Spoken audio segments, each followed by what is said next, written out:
Moral force changes people not by fear of power but by awakening their conscience.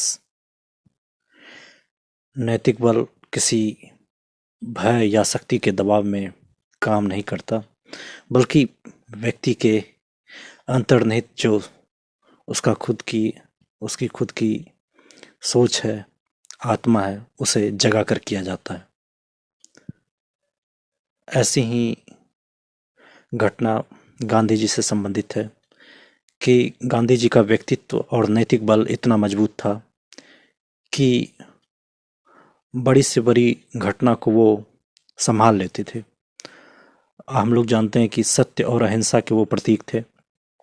जब आज़ादी का समय आया तब करीब 1946 ईस्वी के आसपास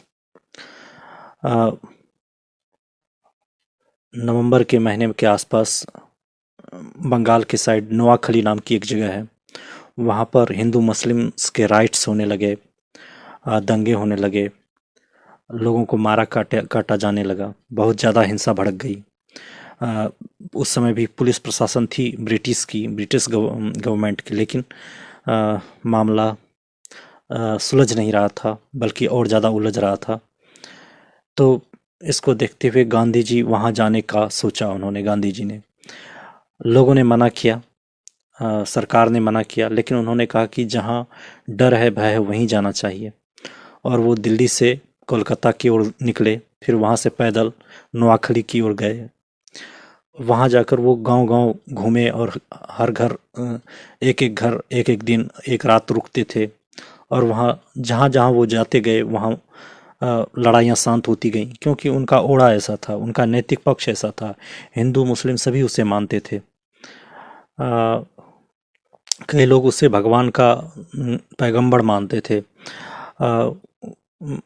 मुस्लिम महिलाएं उन्हें पीर या खुदा का नूर मानती थीं। उनका नैतिक पक्ष बहुत ज़्यादा प्रबल था। वो जहाँ जहाँ गए, लोग अपने आप शांत होते चले गए। फिर भी छोटी मोटी घटनाएं घटी, लेकिन वो जहाँ गए वो गांव शांत हो गया। फिर वहाँ धीरे धीरे वो गांव फिर उजड़ने से बच गया। कई वहाँ हिंदुओं की संख्या कम थी नोआखली में, तो हिंदुओं को काटा पीटा जा रहा था। तो फिर बाद में चलकर गांधी जी के इन प्रयासों के कारण, उनके प्रवचनों के कारण वो कई सप्ताह रहे। फिर वो फरवरी 1947 तक वहाँ रहे। तो नवंबर 1946 से फरवरी 1947 तक वहाँ रहे वो। बहुत ही ज़्यादा उनका प्रभाव देखने को मिलता है। ऐसे ही नहीं, उन्हें वन मैन बाउंड्री फोर्स कहा गया है कि पूरे फोर्स को मिलाकर भी जिस घटनाओं को, जिन दंगों को नहीं रोका जा सकता था, उन्हें गांधी जी द्वारा नोआखली के कार्यक्रम और उनके प्रवचनों के द्वारा, उनके उपवास और प्रार्थना सभाएं, वो प्रार्थना करते थे, ईश्वर अल्लाह तेरो नाम सबको सन्मति दे भगवान, हिंदू मुस्लिम सिख ईसाई सब हैं भाई भाई। इस तरह के अनेक तरह के छोटे छोटे प्रार्थना कार्यक्रम करवाते थे, जिससे कि लोगों में सद्भावना बनी रहे। तो गांधी जी का ओड़ा एक समय बहुत ही ज़्यादा था, टॉप पर, इससे कोई इनकार नहीं कर सकता। और इसी प्रकार जब अंग्रेज़ों को भी उस समय आज़ादी देने की जल्दी थी, आज़ादी का 1948 में मिलती, लेकिन 1947 में ही उन्हें आज़ादी देना पड़ा, क्योंकि मामला बिगड़ रहा था।